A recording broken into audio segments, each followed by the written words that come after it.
This is a Caprino studio production, and I'm your host, Arun Sridhar. On behalf of all of us in the production team, I want to welcome you to another episode of our immersive production. So please wear your headphones or use an appropriate sound device to listen to the podcast. It is only right that you get to hear the episode in the way we intended it to be. Let's start then, shall we? The year is 2014. India's Prime Minister Narendra Modi is in Canberra, Australia, for bilateral talks with his Australian counterpart, Tony Abbott.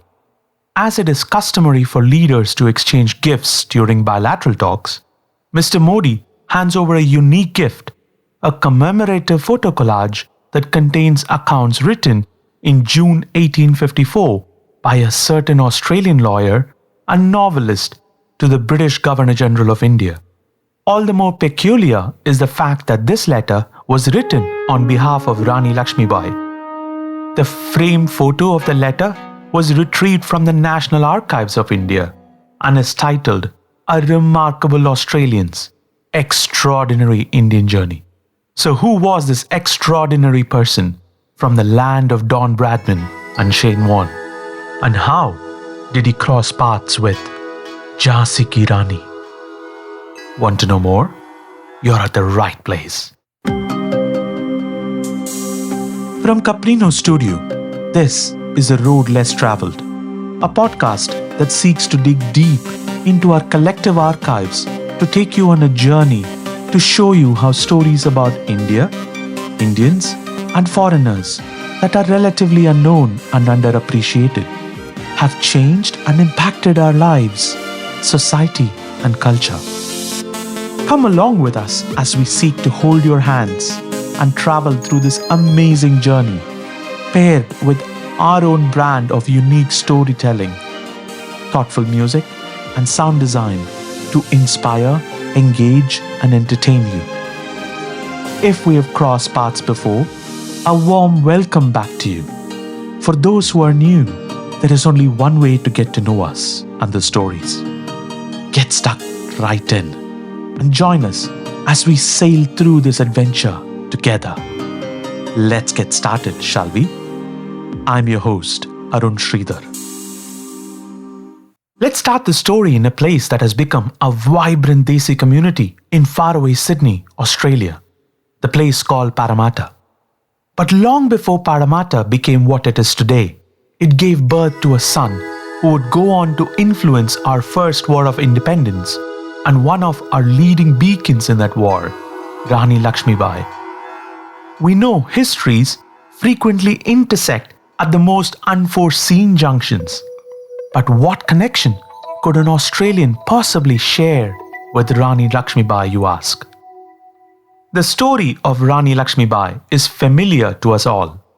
Refusing to surrender her realm, she valiantly battled against the British.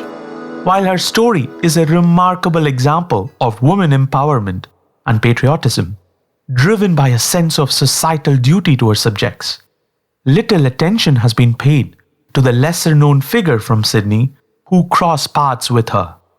And what's more, what we know and, in fact, what the Western world knows about Rani Laxmibai that ended up in all our textbooks came from his accounts.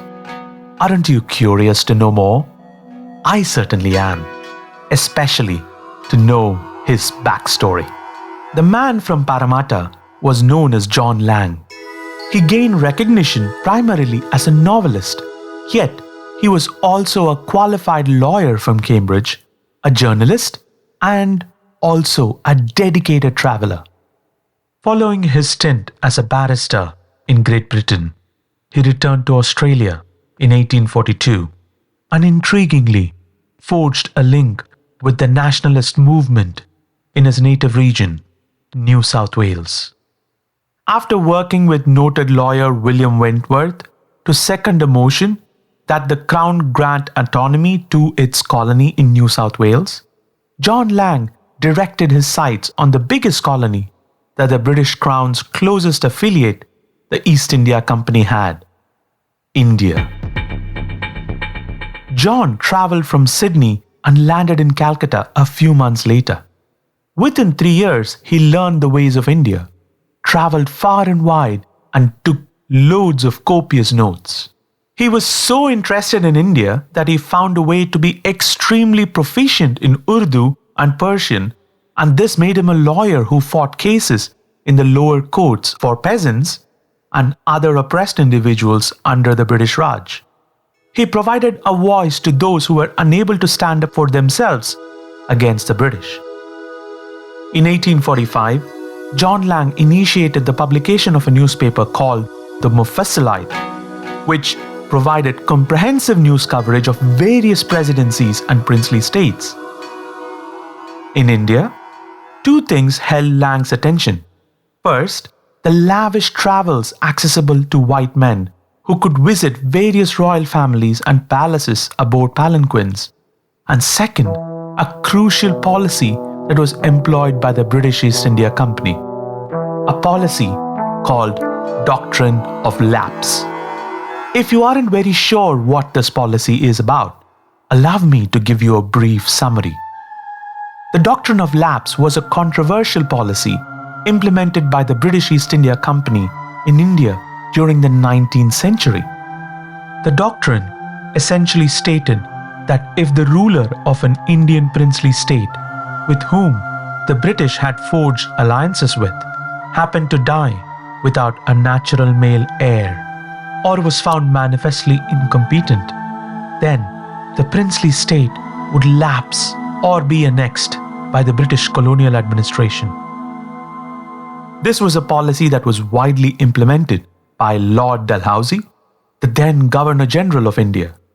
In this period, several states such as Satara, Awadh, Sambhalpur, Kangra, Udaipur, Tanjore and Arcot were gradually brought under the mighty British rule, one after the other.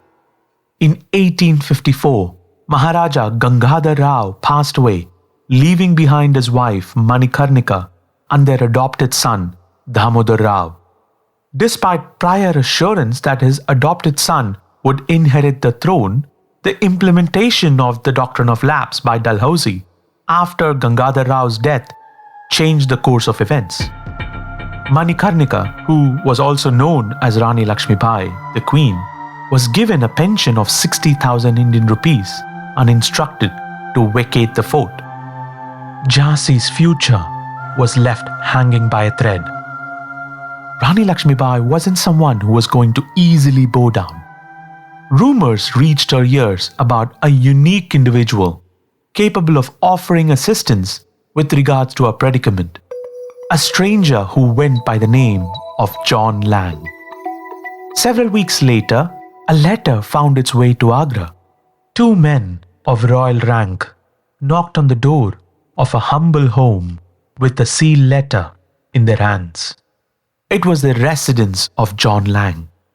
Penned in Persian, the letter bore the seal of none other than the esteemed and troubled Rani of Jhansi. She pleaded with him to come visit Jhansi. The wise Australian lawyer empathized with Rani Laxmibai's predicament, who was prepared to challenge the might of the British Empire. The next day, at dusk, John Lang embarked on his momentous journey to Jhansi aboard a grand palanquin. Who else could have been more suitable to stand for the fearless Rani than John Lang, an individual possessing remarkable legal acumen and a keen understanding of how Indians were oppressed by the British. A rare white elephant, accompanied by Rani's cavalry, guided him to the palace where she stood behind a parda, waiting with her 6-year-old son. As she deliberated her case with the Australian, an unexpected incident occurred. The parda inadvertently shifted, allowing John a brief glimpse of the radiant appearance of Rani Laxmibai. Now, just for a brief moment, I'm going to make you the judge of John Lang, the writer. In his renowned work titled Wanderings in India and other sketches of the life in Hindustan, John Lang portrayed the Rani in a witty and eloquent manner. But I must caution you though, that his writing is a symbol of the time that he lived in. So, without judgment, I ask you to appreciate his account of Rani Laxmibai. This depiction has emerged as the most familiar account that the Western world has of Rani Laxmibai. It is only for a moment. It is true still, I saw her sufficiently to be able to describe her. She was a woman of about the middle size, rather stout but not too stout.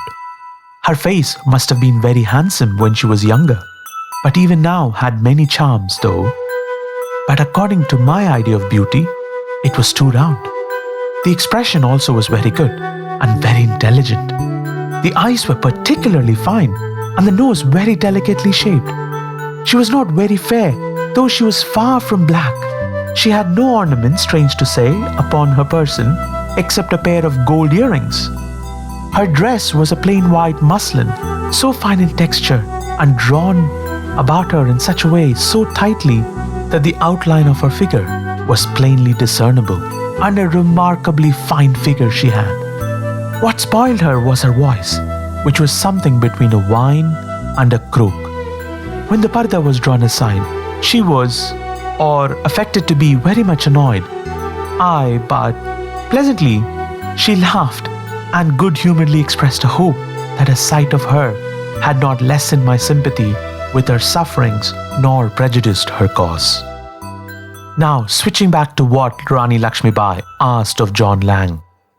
Here we go.